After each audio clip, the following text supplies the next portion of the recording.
Greetings and salutations, my beautiful people. Welcome to the Freggerz show.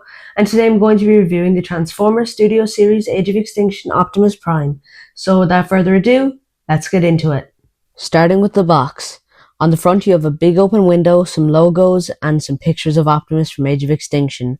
Then on the back you have some renders of the figure, a picture from the film, and a synopsis of the film. Then taking a look at the sides, you have some logos and some branding, and then a picture of Optimus. For those who don't know, this figure is based on Optimus Prime's appearance in Transformers Age of Extinction, the fourth installment in the Michael Bay series of Transformers films. This design is special because it is a drastic redesign and departure from Optimus's previous look in the prior trilogy. For many, this design is known as Knight Optimus, as in the fourth and fifth films, Optimus's appearance and weapons are based on that of a medieval knight. Going into the figure's articulation from the head down, I think that the head is quite solid. You're able to look from left to right quite well. It's mainly blocked by those shoulder arm things though. You can look up a good bit more than I was expecting, and I find that when you have the head up, you can look left and right a tad bit more. It also has a very nice tilt. Going down to the arms, I think that you get a good bit of articulation with this figure. Starting with this 360, that kind of gets blocked by the backpack, so you're going to have to go around that. Then these shoulder armor pieces have a lot of movement. You're able to go up, they're on a hinge I believe, and they do have a rotation. Then you get a double jointed elbow, a rotation at the wrist, and in place of extra hands you have an opening hand for his accessories. As for torso movement, you do not get an ab crunch, but what you can do is move these waist skirts up, and then you're able to get off a nice 360. Although I don't see any uses for this besides being used during the transformation. And finally, going down to the legs, you get a thigh cut. He can do the splits pretty well. He can go forward just the perfect amount in my opinion, and back as well. You have a single jointed knee, and due to the transformation below the ankle you get a lot of extra movement. Going on to the accessories. First off we have this wrist mounted blade. In the film it has an orange glow while it's being used, but Hasbro just decided to leave it plain.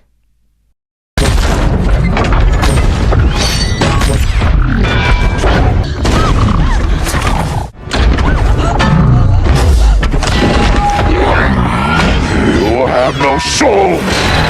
There are two different ways that you can attach this accessory. So first you can plug it into his hand like a miniature sword, or you can do it the film accurate way.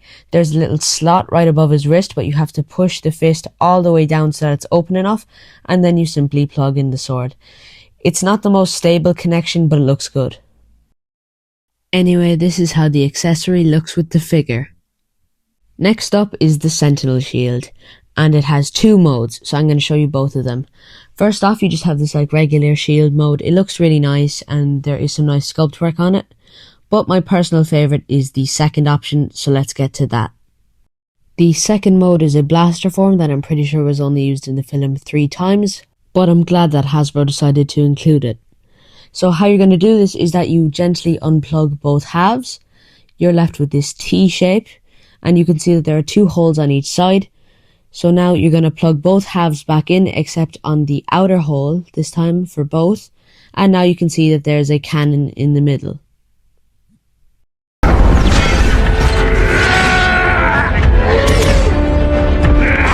And the shield simply plugs into the circular hole on his arm. And this is how the Sentinel shield looks with the figure.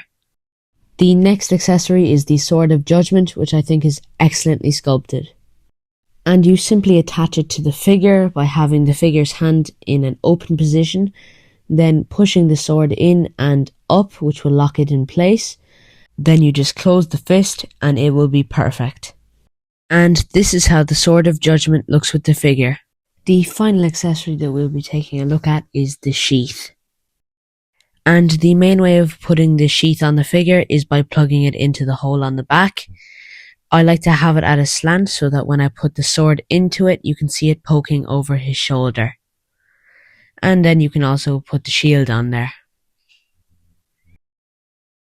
The second way that you're able to put the sheath on the figure is by plugging it into that armhole that we used for the shield earlier.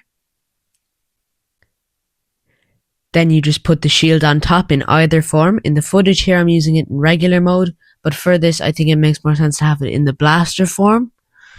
Then you stick that arm blade into the bottom of the shield. And then you just slide the sword in through the back. Now, this didn't appear in the film, so you're going to have to come up with your own name for it. Me personally, I call it Super Weapon of Death. Again, didn't appear in the film, but it is nice to have a way to store all the accessories on the figure at once. And finally, this is how the sheath looks being used on the figure. Next up, we're going to be taking a look at the figure's transformation, which I was going to film, but the transformation actually ended up being so difficult that I decided not to. This is the figure's one glaring issue, so now I'm going to go on a bit of a rant about it. The figure's transformation I don't mind. It's a bit long, sure, but it's a quite enjoyable process, and once you've done it a few times, it's almost muscle memory. You don't even need the instructions. But it's this last step. Even in the clip that I'm showing on screen, the roof is untabbed, and this is because it was near impossible for me to actually tab it. I don't know if this is an engineering thing or it's just me. Everyone online seems to just be okay with it and not have any problems with it. Maybe it's just like a studio series thing, and the more you collect, the more you get used to it, better at it. I don't think so. I just think that it was annoying and very tedious to do this. And honestly, I know that nobody actually displays their figures in their vehicle form. But again, it's a transformer, so you should be able to transform it without having any difficulties. Yeah, so overall, it's just the roof. I actually like the transformation for the most part. Anyway, probably the most interesting thing that you can do with this vehicle mode is put all the accessories on it, so I'm going to show you how to do it. First, you're going to put the sheath on the back. Then you're going to slide the sword in, and there should be a gap for the blade to go into. Then you're going to put on the shield facing forward.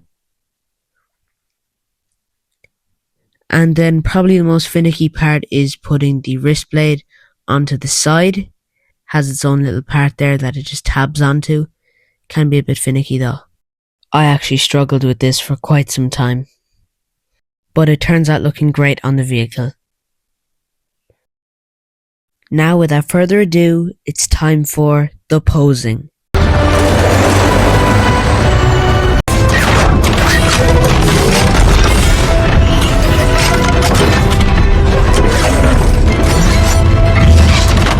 Humans have asked us to play by their rules. Well, the rules have just changed. Did you forget who I am? I am Optimus Prime.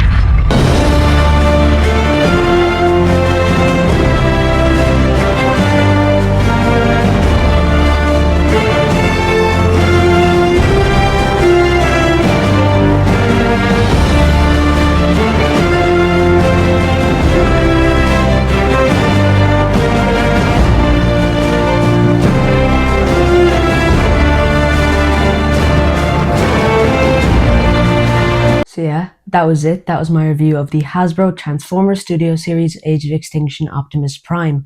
And overall, I'm pleased with this figure. Besides that part of the transformation where you had to bring the roof down, which is really finicky, annoying, and honestly near impossible, this is a great figure. Due to the fact that it transforms, he has a lot of extra and hidden articulation that really makes him a dynamic piece to your collection. Some great poses and a nice spread of accessories. And I do like how the shield is a 2-in-1 because he barely used that blaster form of it in the film, so it's nice that they decided to include it. So overall, what are my final thoughts, and do I recommend this figure? Overall, he's very nice. I like the paint, the sculpt, the articulation, and of course the spread of accessories, as I said before. And if you don't mind a bit of a difficult and slightly long transformation, I do recommend this figure.